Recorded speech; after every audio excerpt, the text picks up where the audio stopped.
How in the fuck can some people do a video on every single one of these? There's nothing here to talk about. There's no way each one of these deserves its own video. That's bullshit. Bullshit. I thought I was lame for stretching shit out. Holy fuck.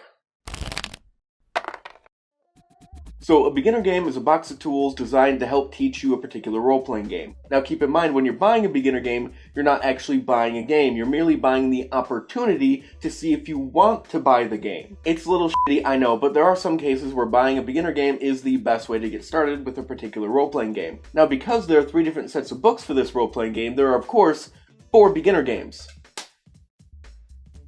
Yes, 4 beginner games. No, they're not coming out with any more books for that beginner game.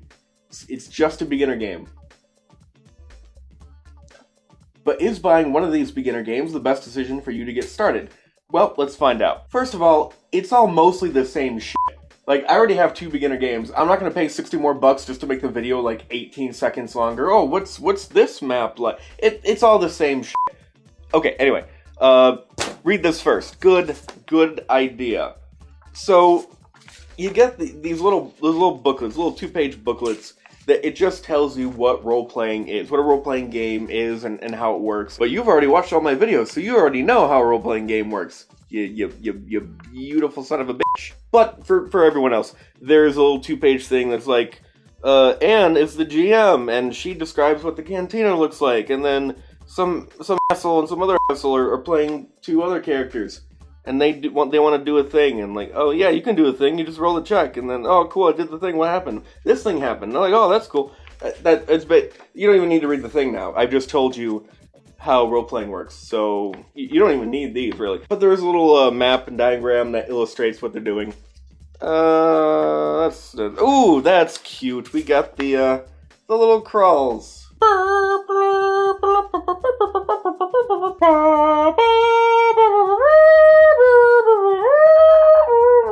Just a little intro to the adventure that the game is centered around. Next is the adventure. So the adventure book is a tutorial. It takes you through step by step through multiple encounters, teaching you the very basics of the game. And it's a pretty effective and thorough way of teaching the game to not only the players, but also the GM running it. And each adventure, of course, fits in with the theme of that particular set of books. The Edge of the Empire one, you're all a group of people working for a hut, and apparently the hut is a dick, so you all decide to leave. And that's about it. You leave. The Age of Rebellion one, you're all a group of soldiers infiltrating a base that you have to take over. This one's actually a bit more interesting than it sounds, because the base is actually a listening outpost owned by an Imperial Moth, and he uses it to spy on another Imperial Admiral. So there's a bit of a rivalry there. That definitely sounds like a more interesting way to start a campaign in terms of what it could be later on than this, that he's a dick and we want to leave. Next we have the characters, and each beginner game is going to have 4 characters, of course fitting in with the theme and flavor of that particular set of books. On the back you find a little backstory, if you care, and inside we got your basic character sheet. And we have all your dice pools, and you got your basic stats, and a place to put your wound and your strength threshold, basic equipment. I like that they idiot-proof the weapons. They even tell you how many advantages you need to score a critical injury. I mostly like it as a cheat sheet. On one side you got the dice symbols and how they work. On the other side we got the different actions and maneuvers you can perform. Even if your players are like mine and just want to build their own characters, you could do what I did, which is just pass these out to your players anyway, and they put their character sheet right on top of this thing, and they still got the cheat sheets here, which did seem to help for the first session or 2, so you'll get some use out of these either way. Then we turn the page and we get an example of upgrading. At a certain point in the adventure book is going to tell you to distribute points to your players, and then they can take the time to upgrade. They can't upgrade everything they could with a normal character. You know, this guy can put points into deceit. Oh yeah, this is before the core book. Deceit is not a thing. Deception. So you could put points in deception and just circle that second dice pool, or skullduggery, or buy these talents. I don't know how well it really teaches upgrading your character. I mean, these aren't even real talent trees they have. What the f*** talent tree is that supposed to be? Is that a scoundrel with some pilot thrown in, or what the f*** is this?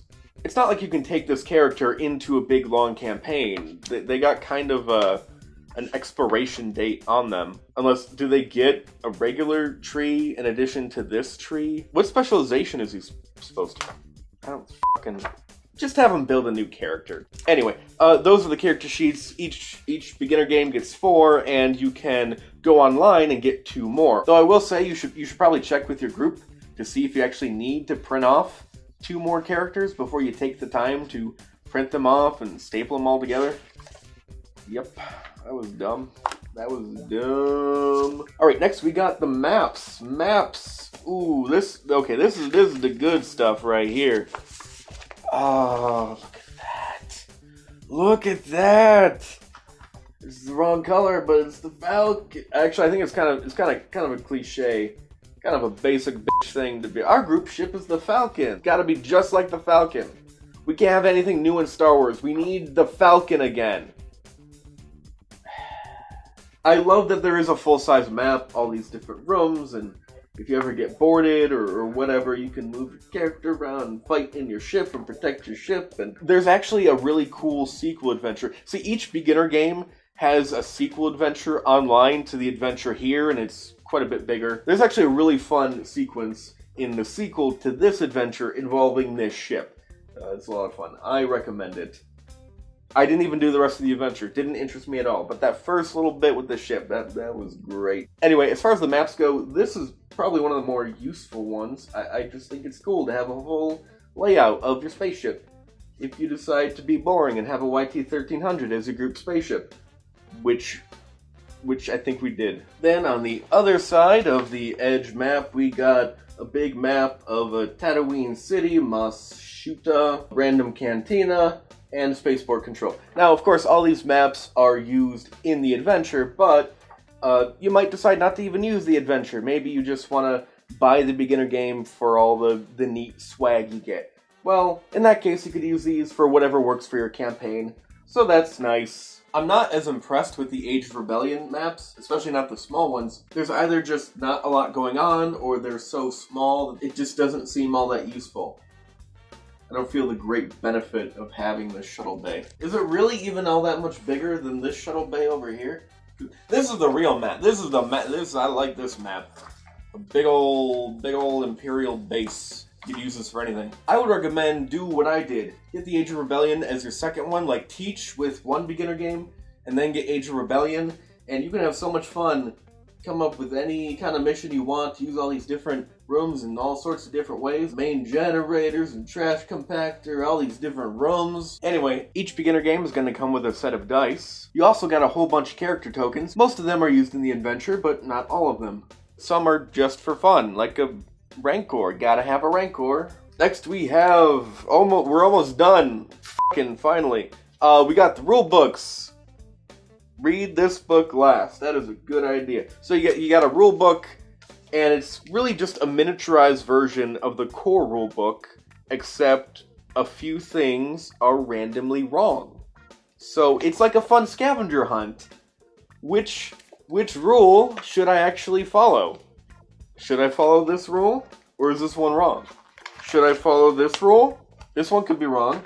It could be right. Looks right, but it could be wrong. I don't know. It's a fun little game they got here. Like a little mini game to keep the players interested, to just randomly have some of the shit in here just be fucking wrong.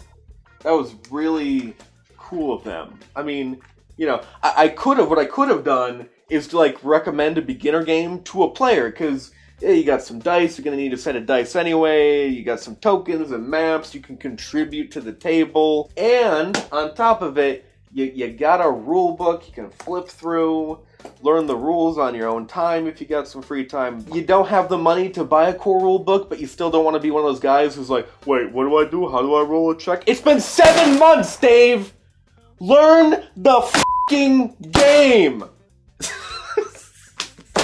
And then a player could buy a beginner game for like 25, 30 bucks, and you got all his accessories and shit, and that would be nice. But what's even nicer, they had this idea and they were right. Just, you know, fuck up some of the rules, just to see if they'll notice. Oh, that'd be fun. Fun. I'm not gonna even tell you which ones are wrong, because I don't want to spoil your fun. You know. But most of the rules are right, and hopefully you have a GM, like if you're playing a long campaign, someone actually bought the core rulebook and is actually learning it and can, you know, be the referee. I hear that's what the GM is supposed to do, so I guess it's not that big a deal. if you learn 1 or 2 things wrong, or 3 or 4 or 5 or 6. I actually have no clue how many. I'm not getting paid to edit this shit. I'm not going through every individual rule. But yeah, mini version of the rulebook, still kind of useful. And now the big old question is, should you buy a beginner game? Who should buy a beginner game? And which beginner game should they buy? Well, if you are, and I told someone this week earlier, if you are someone who's new to role-playing games, and all your friends are new to role-playing games, and you're new to GMing, obviously, because you're new to role-playing games, and you're going to be the one GMing, like, if most of those factors are true, then absolutely buy a beginner game, and, I don't know, it really doesn't fucking matter. It really doesn't matter which one. Now, with beginner games in general, if you're a semi-experienced player or GM, you've GM'd before, you really don't need a beginner game. They're nice, but it's not that hard to learn a game from a core rulebook and then just teach that system to other people as you go. Beginner games in general, they just aren't that useful to someone who knows what they're doing enough to figure out what they're doing, and they're better off just buying the game and saving money that way. You know, rely on reviews whether or not you should buy the game, and don't rely on a beginner game to tell you whether or not you should buy the game. Just